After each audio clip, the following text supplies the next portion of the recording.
are you, Sam? Good to see you, dude. See you? Doing good? Thank you.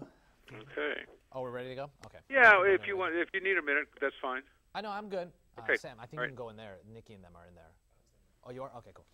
All right. All right. 3, 2, 1. A winner has been picked in the Speed Stick Hash Handle It contest, and Danny Pudi is excited to reveal the winning video. Danny's available for interviews, and we're going to talk to him right now about the contest and his career. Danny, what's your best Handle It moment? Best? I don't know.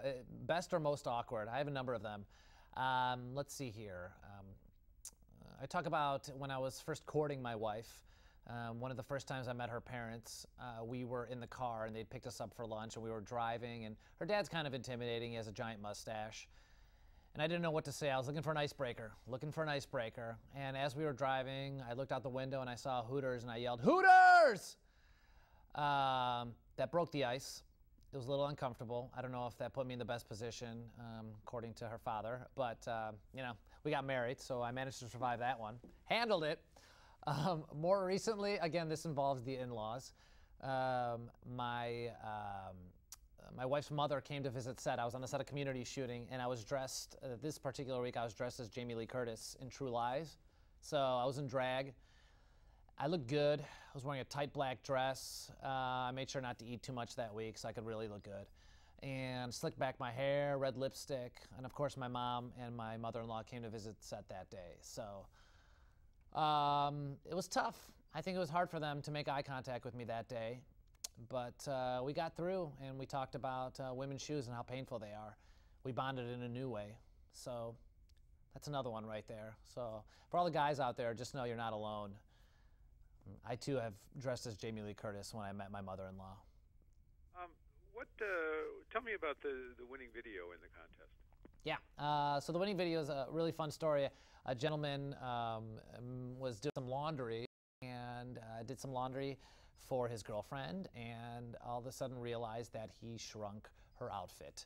I think he did the best he could to try to get it back to its normal size, but anyway, she discovered it, and he had to convince her that this was a good thing for their relationship and for her. So I think his ability to think on the fly was pretty impressive, so we made that the winning video. You've participated in advertising campaigns before. The Speed Stick campaign employs crowdsourcing, which is quickly kind of becoming the standard. What do you think makes it so effective? Well, I think especially now with Twitter and Facebook, social media, everyone has a voice and everyone is able to contribute. And so that was the fun part of this campaign, is that we were able to get everyone to contribute right away by just saying, hey, submit us your funny stories. And you can be somewhat anonymous because it's just 140 characters and your Twitter handle. But it's also something that everyone could quickly read and quickly participate in, and it's not something that requires a lot of action. It's just really thinking of a funny story and then tweeting it to @SpeedStick with a hashtag. And I think that's been the fun thing about about Twitter and Facebook, is you're able to kind of reach a lot of people very quickly and get their take on something. So that was fun for me, just to read everyone else's funny stories. Let's talk a little bit about the show. How are you dealing with the departure of Dan Harmon as showrunner? It's tricky. It's hard for me to say that we're not dealing with it. I think we are. Everything that happened between season 3 and season 4 happened between season 3 and season 4. So it happened behind the scenes when we weren't around.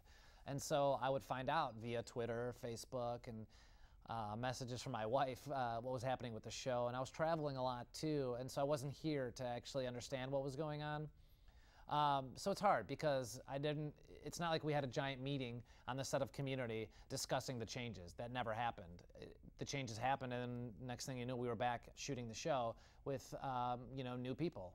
And so that's tricky because there was never a chance to really just kind of say goodbye or any of that kind of stuff.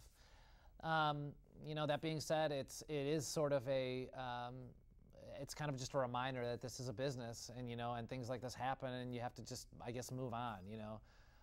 For me, it was tricky though, because I do thank Dan Harmon for the opportunity he's given me with Community, which I think has been such a blessing. And he's the one who actually, created the role of Abed that I get to play. And so I'm very thankful for that more than anything. Time to be still in touch with Dan or no? We've emailed and text messages, but we haven't seen each other. No, we haven't seen each other since it's all happened. So I imagine we'll bump into each other sometime pretty soon. But I think he knows. If he doesn't, if you're watching this, Dan Harmon, I love you so much, and thank you so much for this opportunity to play Abed. I'll run into you soon, hopefully somewhere, I don't know, in Los Angeles. Maybe we'll grab a sandwich. Is it different having two showrunners? What direction do you think Garaccio and Porter are taking the show in? I don't know. I mean, I didn't know when Dan Harmon was in the writer's room where the show was going. I mean, I think people think that, or maybe they just don't know how it works. In terms of our show, there's not a lot of back and forth with writers and actors. The writer's room operates pretty separately from the actors on set, and so we'll usually just get a script and go with it. And a lot of times we don't really know where, for instance, the character is heading that season, what the arc is. Personally, I don't mind. I actually like that. I don't like to know too much in advance because I think it helps me react to things spontaneously and react in the moment. So it's not unusual for me to not know where we're going, is what I'm saying. With Garaccio and Porter, the same thing. We don't really know. I've met them, though, a couple times, and they've been very friendly and very open to suggestions in terms of, like, if there's anything that I believe needs to stay true to the essence of a character, to let them know. But at the same time, they're the writers and I'm the actor, and it's my job to do what they say. So. Let's talk a little bit about a film that had a very warm reception at last year's Comic-Con, Knights of Badassdom. Can you talk a little bit about it, when we might see it, and so on? I don't know. That's a good question too. I don't really know. I think a lot of people are eagerly awaiting any news on Knights of Badassdom. I ran into Joe Lynch and a couple of the actors recently, Michael Gladys and Jimmy Simpson, and I don't think anyone really knows the state of that movie, or whether or not it's going to come out or when it's going to come out. So if you find out, let me know. Can you give us a little bit of info about your role in Guilt Trip? Sure. I play a friend and a coworker of Seth Rogen. So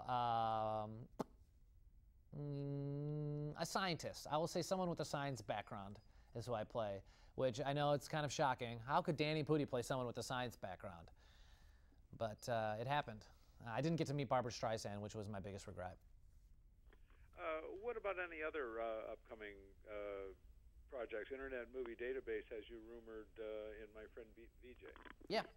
So I filmed a movie actually this past summer in Europe, which was really exciting for me because it was the first time working with an international cast where there were multiple languages being spoken on set at one time, and I would try to follow. Unfortunately, Polish wasn't one of the languages, so I had to go to English. But that movie should be out next year at some point in time. It's a Luxembourg, German, Belgian co-production, so I believe it'll be seen in those parts of the world. So if you're out there, check it out. I don't know about its state in the United States, but I do hope at some point in time you'll be able to see it here as well. Beyond that, me and a couple of friends wrote, directed, and produced a web series for YouTube channel as well called Book Club, and that's live right now.